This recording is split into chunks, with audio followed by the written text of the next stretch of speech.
Hi guys, so for these first two DVDs, what we're going to cover a basic leg transition, right? And when I say that, I mean we're going to start with a single leg X, Ashigarami position, and we're going to build from there. And ultimately we're going to transition from the outside attacks to the inside. But along the way we're going to do with counters, we're going to do with what to do when they do this defense, when they do that defense, right?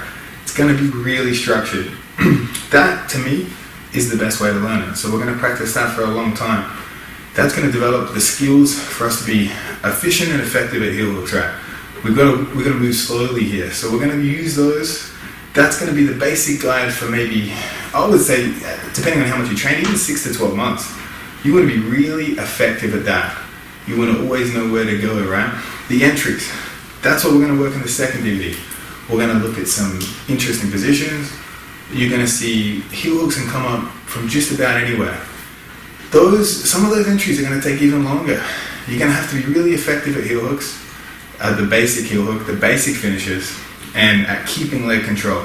Keeping leg control, again, that'll be the first DVD. That'll be once we've got a leg, how do we maintain control throughout all the different transitions? And that'll be switching between the first leg and the second leg. Sometimes we attack an outside heel hook on the left, then we switch to an inside on the right. Sometimes we can switch outside to outside. But again, that's basic. The second DVD, the entries, that's going to take a lot more time. We're going to do some entries from the knees. We're going to do some entries from a standing single leg X. This position we're going to cover in depth in DVD 2 is going to be called the reverse X. So that's going to be a relatively new position for most people. Some people would have seen it from single leg X, but very few people have seen it from the butterfly guard position or the half butterfly guard position. If you want to see how I use that, you can look at my matches with Nathan Orchard. I was able to get a reverse X finish on him. And even in the recently against Leandro Lowe, I was able to utilize sort of the reverse X position. So it's like we really have a structured learning phase, and then I want you to make these techniques your own. So we use the drilling period. So when you learn these techniques, obviously you drill them for a long time, that gives you the skills and the movements. That means we can now do the techniques, but we don't have timing. So obviously practice these moves until you can efficiently do them. And then don't take these moves and try it at the higher level opponents. We want to take it to the lower level guys in the gym. And I'm not asking you to go out and apply heel hooks to white belts and try and injure them and stuff, right? What we want to do is we want to practice the entries and the control to develop our timing. So you could drill something for 10 years, right? That means you're going to be really effective at that movement, but that's not going to give you timing. And the way I like to think about it is you could have a perfect move, but if you use it at the wrong time, it's not going to work. You could be pretty okay at a move, but if your timing's perfect, it's still going to work, right? So this is a long process. So take these techniques, practice them until you're efficient at the movement, then take these techniques to lower level opponents. Then we start developing timing, and then we climb the ladder, right? So this is a slow process, right? I don't want you to think that, especially in the way most classes are structured to appeal to a large number of people, where we change techniques every day. You want to be drilling these for a long period of time. That's how you get effective at it. So again, some of the moves are pretty complicated, especially in the second DVD. Don't get frustrated. Expect it to take a long time, and eventually we'll get it down. I'll just add one more thing, guys. There's a lot of contention within the jiu-jitsu community about leg locks as if they're some separate part of jiu-jitsu, and as if the guys that go for leg locks only go for leg locks, and as if the traditional guys only use traditional jiu-jitsu, right? I want to say that the balance is in between, right? Like everyone knows of a backstep heel hook. Like I'm passing the guard and I'm backstep. If I'm not really trying to pass the guard, it's going to be obvious my intention is to backstep. They'll see it a mile away. So if I am, as the traditional guys say, one-track minded on leg locks, they're actually harder to get. I'm never going to find it, right? If I'm playing guard and I'm just looking for leg locks, guys see that coming, they shut it down, right? If I'm playing I'm trying to sweep, maybe I'm trying to turn things into takedowns, maybe I'm even playing a traditional closed guard position, and I take the leg lock opportunities as they come, rather than just force and only do leg locks, you'll have much greater success, right? So I think leg locks have come in a big way recently, right? So I want to say that they're not something separate to jiu-jitsu. Say when the berimbolo came out, a lot of traditional guys had a problem with the berimbolo. They were like, I don't want to add that to my game. But again, the fact that it remains, if you're not good at the berimbolo, you're rolling in a gi. A guy that's good at the berimbolo is going to kill you, even if you're better just about everywhere else in jiu-jitsu. if you have that void in your game, those guys are going to rightfully exploit it. Exactly the same with leg locks. It's easy to say that if I have good fundamentals and good basics that the leg lock attacks won't be there. I agree that is true to a certain extent, but again, if you're not willing to learn that game, you're going to have a void in your game and it's going to be exploited. So you'll see a blue belt that's really good at heel hooks could potentially beat a world-class ski black belt. And that's not to say the blue belt's better, it's just to say that there's a hole in the game. And jiu-jitsu is changing all the time. Leg locks are relatively a new thing in terms of how effective they've become. Like, they've always been around. I agree they've always been around, but nowadays guys have really taken it to another level. Just like with the berimbolo evolves every year. So whether or not you like leg locks or not, you have to add them. It's not something different. It's a part of the game now. So I want you to remember that when you're using what we learned in this DVD. I'm showing purely leg locks in this DVD, right? But if you're only attacking leg locks, easy to see, easy to shut down, right? I want you to add the leg locks to the rest of your game. So when you're trying to pass the guard, maybe you have leg locks in mind, you're going to backstep when you grab a leg. We're not just going to go for that, we're going to really try and pass the guard, we're going to really try and force half guard before we make those transitions. And the same from the ground, right? The same from when you're playing guard. I want you to be really attacking sweeps. And in those transitions, you'll find opportunities to enter the leg locks that wouldn't be there had you just been looking for the leg lock positions. I think that's something really important to remember. Obviously, as you're new to leg locks, you want to practice them a lot, you want to use them a lot in rolling, but if you want to make them effective at a higher level, you're going to have to combine them with what you've traditionally been doing or what you've traditionally learned.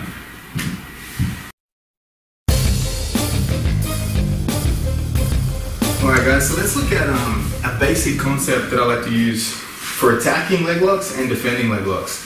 And what I call it is like either two legs inside their two legs, or if my two legs are outside their two legs. So say if we're both on our butt here, say we're having a battle for leg control, whoever gets two legs inside is going to be safe. So I'm pretty safe from just about all of the leg locks from the other end, and for me it's quite easy to slip in to a leg lock attack myself. And this goes the same as if, like, we can use this defensively too. So obviously you could use it offensively, like, because a lot of guys like to pass the guard.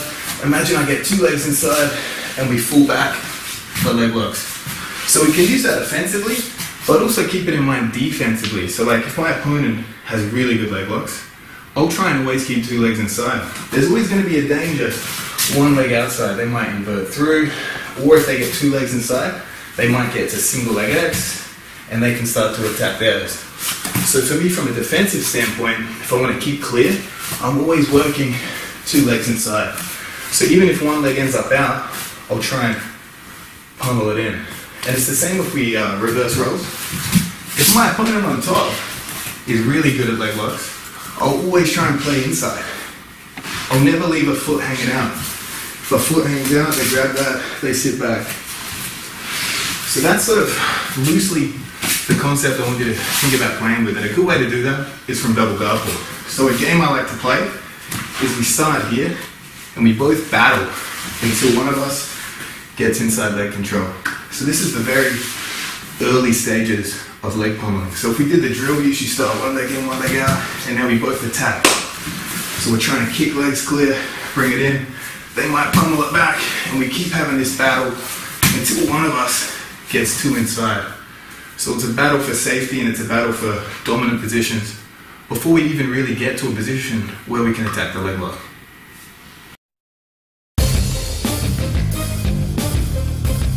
Alright, so continuing on from the leg pummeling, let's imagine we've pummeled, we've got two legs inside, right? So the attack I want to go for from here, more so than attack, is just the dominant position. And you would have heard this position called a number of different things. I know some people call it like a Ashigarami, which is like a traditional Japanese name, or if you're from more the IBJJF background, you call it single leg X. I just call it single leg X, right? So we've landed in our dominant leg pummel.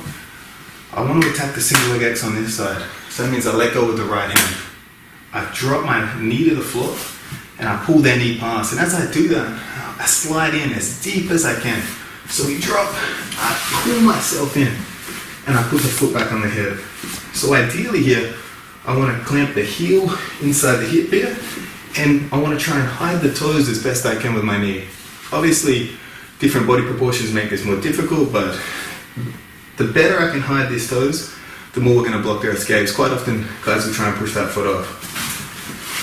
And again, they'll try and push it off from the toes sometimes. If you've got a real good heel clamp, they'll push the toes first and the foot will slide off. So obviously, the deeper I get, the deeper this foot can come, and the better I can hide the toes from my opponent. So let's look at what we're doing with our other foot here. So we can see it best from this position. So single leg X, a lot of guys will have the inside foot on the same leg as the outside foot, right? But we're going to play it a bit different. So I'll show you the angle. So what I'm going to do is when I'm in this position, I want to cup the butt here. So I really want to pull them in. And again, this not only traps their hips to us, it also protects our foot, because if I leave my foot on the inside here, guys can actually do this. Like it's like a heel hook here, and it comes on real quick because we're actually trapping our own foot.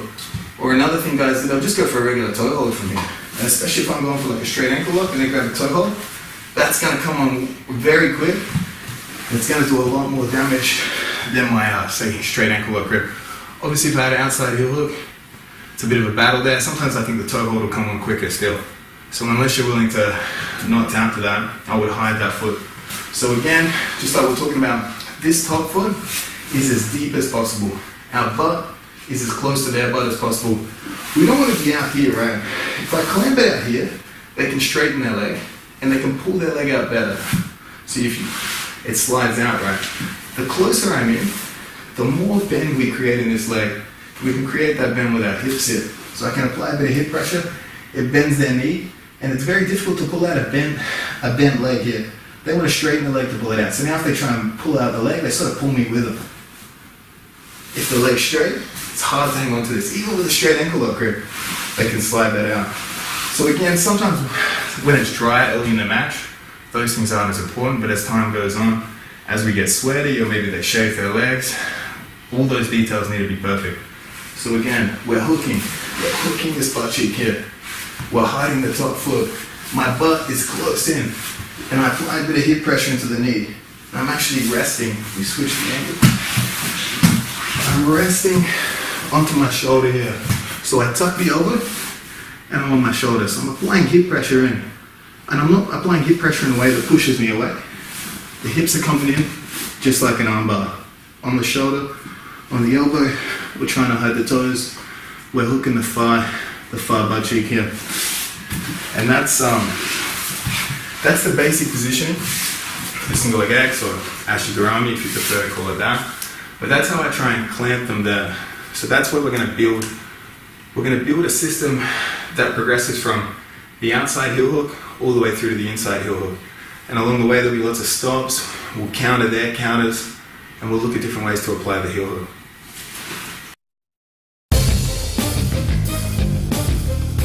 Alright, so let's look at exposing the heel in terms of getting the heel hook. But what I think a lot of DVDs don't teach is how to deal with someone when they give the incorrect response or the incorrect defense.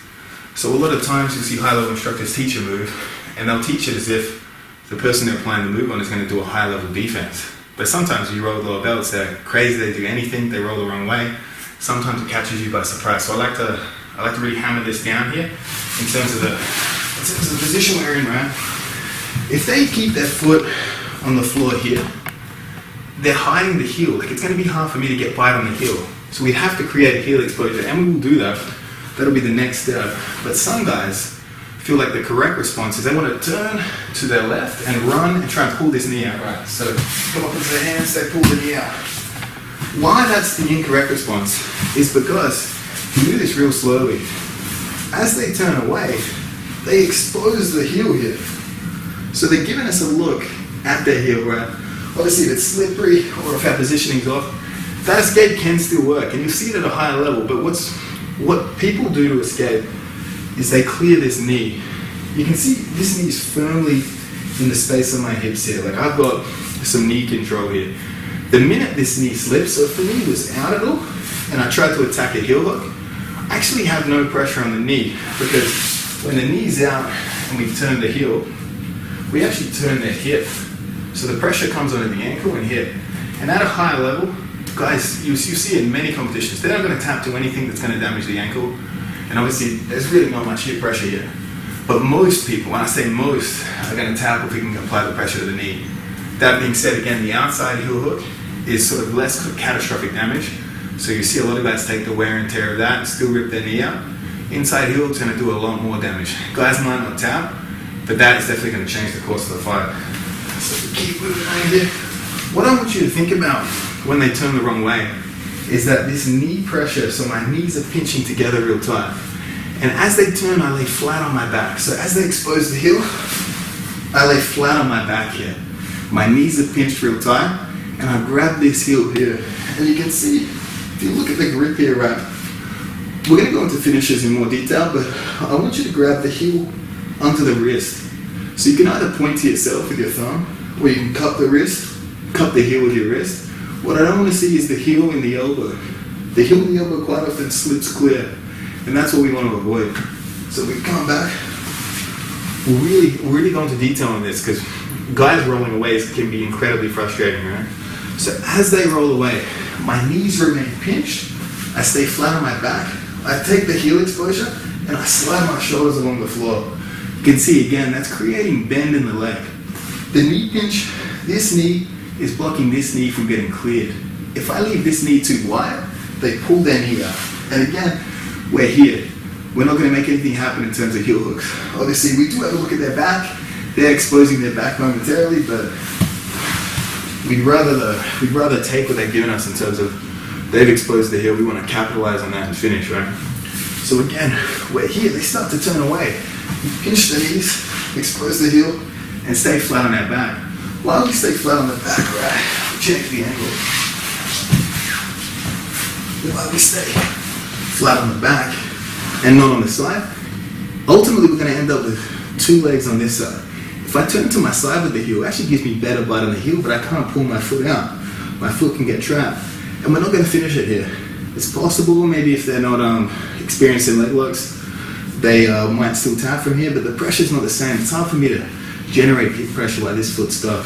So what we want to do, we want to finish up, we go back, roll it down, we expose the heel, stay flat, and drag our shoulders in. And you can see, it makes it quite easy to get this foot out. But this part isn't simple either. In terms of throwing two legs to the outside, I don't want to go wide. If I go wide with this leg, they still pull the knee out. That's a real common mistake I see people make, right? So we're here, we're pinching real tight. The way I clear this foot and throw it to the outside is by maintaining knee pressure in. So this knee stays here. My knees stay clamped. And you can see the knee pressure remains throughout the whole transition here. So again, we're not going wide with this. We're going to lose the knee here. This has to stay tight. So we pinch, and the foot comes out, but the knee pressure remains in. And we land, and depending on body size, we change the angle here. So come back up. So we've got the heel exposure again. We can either do the thumb, we can cup the heel with our wrist. We've got the clamp. In terms of how we want our legs to finish, I end up with, it's like a half body triangle, right? We're not going under the knee here. It's actually a little bit looser. It's hard for me to keep the clamp, and I find their knee slips out. What I want to do is this half position. So it's not a closed guard. It's actually here, just in the middle of the calf, and I bring both feet to my butt here. Because what that causes bridging pressure. So we can come up with our hips here. And that's what's really going to put a lot of pressure on the heel and the knee, especially the knee. So once we've secured this position, we've still got the heel. We can now finish the heel hook. So what I want you to do, we keep your thumb angled towards you. The reason we do this is because it means the heel gets trapped on the wrist here. So if I'm sliding down, it gets blocked. If it was just my wrist here, if my thumb was pointing the other way, you can see it's a smooth surface to slip off. So again, we want the heel just below the wrist, as close to the wrist as possible. It creates a real good bite. It's actually hard for me to slide the wrist off. If we turn it the wrong way, it's going to come off. So we were here, thumb towards us. We're going to go a gable grip. So again, we're going to go palm to palm. For those guys new to jiu-jitsu and they haven't heard that term, a gable grip is palm to palm. And what's important with this grip is we use the grip to pull our elbows together. So I'm pulling my elbows real tight together here. I don't want my elbows high, because you can see the higher the elbow is, the greater the chance it slips. So this grip actually is, we actually use this grip to pull our elbows in. Now to finish the heel hook, what I don't want to do, I don't want to drag the heel across my body, and I don't want to turn with the heel. Like, I don't know where it comes from, but instinctually people hear heel hook and they think they want to turn really aggressively, right? But that's, if I turn that way, I'm turning the direction they need to roll to escape. So watch this, if I start to turn, they actually roll with me, and the heel hook doesn't come on as clear. And sometimes they escape in transition. So we come back.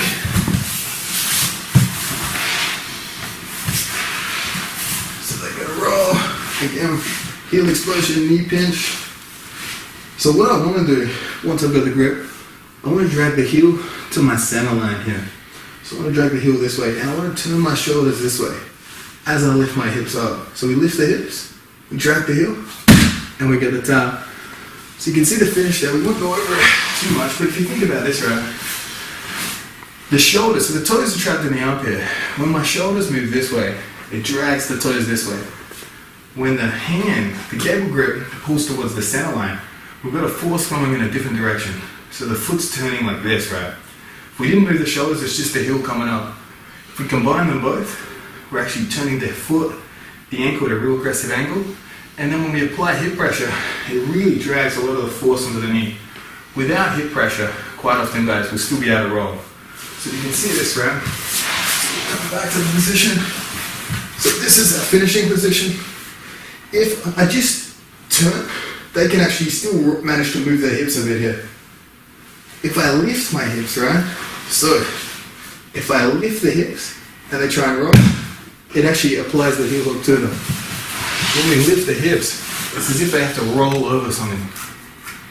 So we'll do it one more time. So again, this is what we're doing. Like, I consider this the wrong response because it's a high risk move. But again, if it's slippery, if you need to get out, if you need to make something happen, it's definitely a viable option, right? So we're in our heel hook position. They start to turn. We want this knee pinch tight. And again, I'm dragging my shoulders and taking the false grip. If I don't drag the shoulders, the leg stays straight. So I'm dragging to this angle, right? Again, back's flat on the floor, hips are flat on the floor. Knees are pinched. Knee remains pinched as we pummel it. So again, we're not going to go wide. We keep the pressure, and we go to this half body triangle position. Connect the gable grip, and again, heels below the wrist. It's not in the elbow flips. We lift our hips, shoulders come to the side, and the heel comes to our center line. And it should come on with not much force at all. What I will say, we'll add one more grip here, right? And this does come up a lot. At a high level, guys are pretty mobile with the ankles. They can slip the heel, or it's slippery, right? So let's look at it. If you just turn it that way, ideal world, this is where we end up, right? Sometimes in transition, it does end up in the elbow. If it ends up in the elbow, we don't want to use a gable grip. You can see all that space there. They can rotate your ankle here. Even when I pinch my elbows together, there's all this space. So, again, rather than landing here, readjusting back to here, giving them opportunity to escape, if the heel slips, instead of gable with all this space, we're going to go to a butterfly grip. So I'm going to slide our wrists together. We're going to grab the top of our forearms and use that to pull our elbows together. And you can see there's no space there now. Again, I wouldn't use this as the first option because I feel like we don't want to aim for the elbow because there's still a higher chance of it slipping out. I like the idea of aiming for the wrist, and if it slips, gives us a second look. Obviously, if I aim straight for the elbow and we miss it, we've got nothing. If I aim for the wrist and it slips, it's going to slip to the elbow, and then we can adjust our grip accordingly.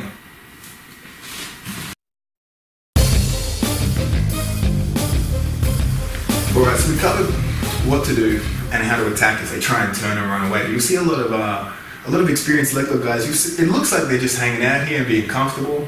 It almost looks, sometimes you see it, you think, oh, is this guy being arrogant and not actually trying to escape? But what they're doing is they're hiding their foot along the floor here, right?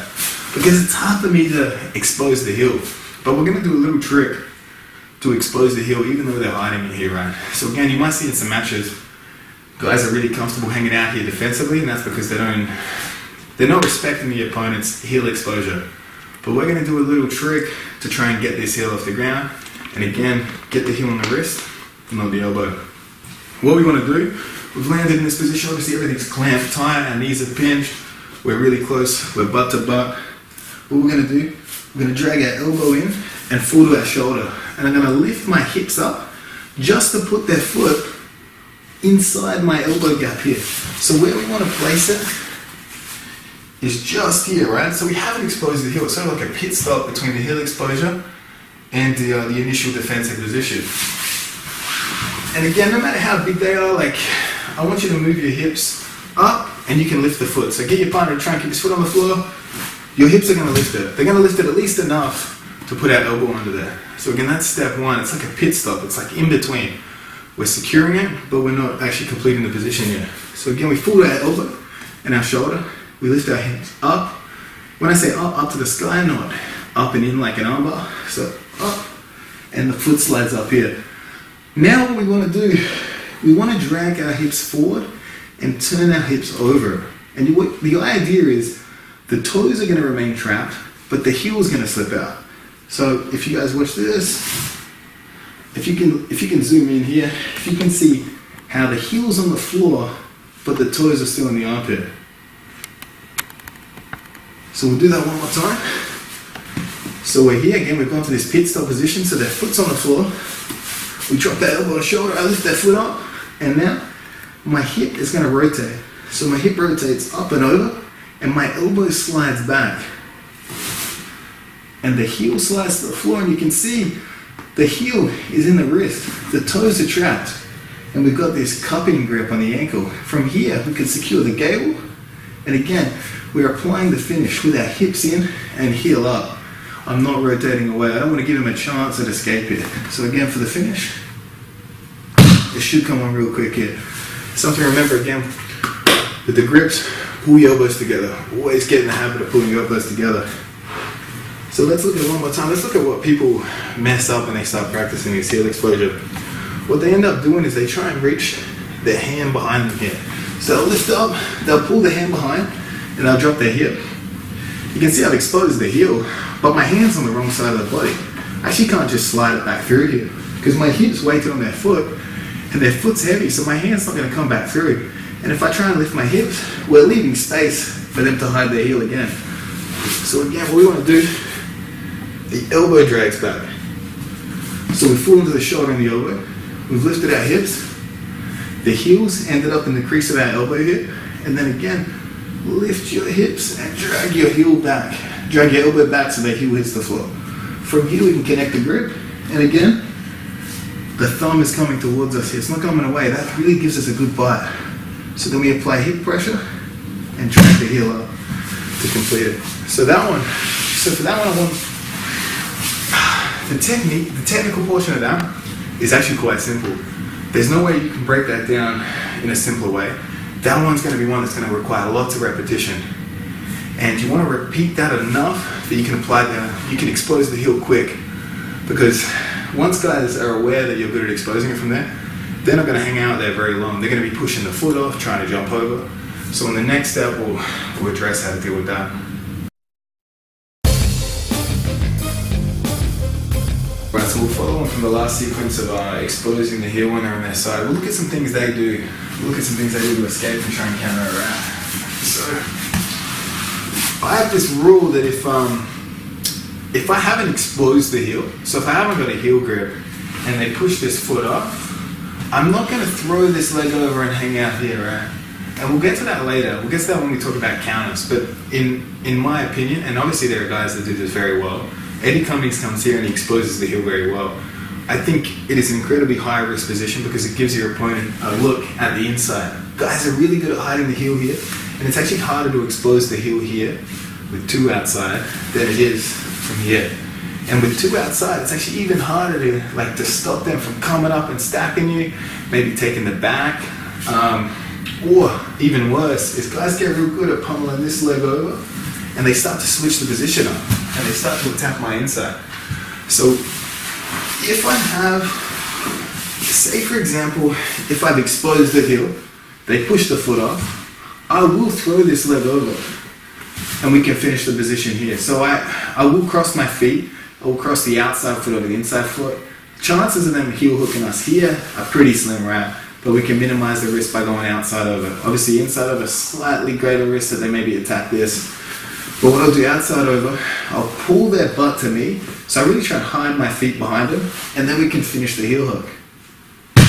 And we finish the exact same way, keep pressuring, heel to the center line. But again, that's if I have a heel exposure. So a specific situation is that maybe we're pretty good at exposing the heel, we're quick, but obviously that's a quicker movement, just pushing the heel off. So again, if we're here, maybe we've got a straight ankle lock grip and they throw the foot over, I'm not going to throw this leg over and hang out here. I'm not going to do that. For me, too high risk as I was explaining, and we'll go over the counters in depth later in the DVD. We'll attack the back, we'll attack the inside heel hook. So what we do, right, if, say I have a straight ankle lock grip, they push the foot to the floor and they jump their butt over, I actually grab their other leg and we switch through. And we've got an attack at this leg. So you guys can do this as a drill even. So now they're on the other side, they push this foot off, they jump their butt over, we switch. And the reason we switch is, it's very difficult to get off any sort of attack once their butt's over on the same side leg. Like it's very difficult here. Like even if I get this foot over, it's hard to bring this one out. So your best bet is, this one's already here. Switch. So we'll keep switching back and forth. And obviously, then we're at the start of the sequence again. We're at the start of this sequence to attack. But let's look at right. So what we just covered then was if they put the foot up, jump over, we don't have a heel exposure. If they push the foot off, but we don't let them jump over, right? And what you do here, this is really important, right? If they push the foot off, usually if you're trying to do a straight ankle lock or something, you're trying to rip this, you keep the foot close because you want to try and put it back on the hip, because we want to create some bridging pressure with our feet off the hip to attack this. But in terms of heel hooks, if they push this foot to the floor, I don't want to leave it there. It's so close to jump off, so I'll kick it away. I'll bring this leg through, I'll kick it, and I'll use that momentum to carry me up. And I'll swing to my knees here. I'll pinch my knees together. So again, like what we're talking about with the knee control concept, the knee's close to us here, it's tight in our groin. If you can see, both my feet are on the same side here. I don't want to end up here. It's quite hard to pinch the knees together, and they'll actually probably pull their leg out really easily, like if you pull back. But with the knees pinched on the same side, they try and pull the knee out, more difficult, right? So now we've changed the position. We're in another position we can expose the heel, and it's a position that's not as easy for them to counter. So in my mind, lower risk position is a better position. So what we're going to do here, we're going to cup the Achilles, and we're going to pull a bend into that leg. And I move my knee back slightly, and then toes in the armpit, elbow to the body, and now we've created a heel exposure. A lot of people ask here, could I finish the heel hook here? And the answer is, yeah, you probably could, but against the high level guys, like I'm not using my hips here. So really most of the pressure, depending on how flexible their knee is, it's still going to come on the ankle. So once I grab the heel exposure, we go back to our hip. We tuck our feet behind and we stay close, and then we finish the heel hook here. So again, we can go back to that position because we've got the heel exposure. So again, these two legs outside, we don't want to be here on our butt flat unless we've got the heel exposure. So this is like we're adding a step, we're skipping ahead, we're grabbing the heel from a different position, and we're falling back to the finishing position. So again, we're here, they push the foot off, don't leave it here, it's so close to them to jump over. Kick it away. I kick that leg through to drag myself up, and I pinch my knees, and the more I angle in, the better. It's going to make it easier to bend the knee. Scoop up the Achilles, toes in the armpit, and elbow to your body. So you can see we're creating bite here. As I bring my elbow to my body, I turn my thumb out. We cup the heel, and again, you can either cup it with a hand like that, or sometimes even the thumb's enough. But hand on the floor, and we fall onto our hip right next to their butt, and I pull myself in close. The common mistake people make is they expose the heel and they get overzealous and they jump back in. But again, the leg's straight, they straighten the leg, the knee's almost out. Either I won't finish it or they'll just rip their leg out here. So when we expose the heel, we have to sit close to them, right? So the foot comes off, we kick it away, we kick through, we use the momentum to carry us up. We're turning inwards, cup the Achilles, expose Close the heel, you can practice this. You want to be quick with this. Cup it, hand on the floor, and full close. Really close to them here. I use my feet to pull them in. Connect the grip, and again, the same finish. Hips in, heel to the center.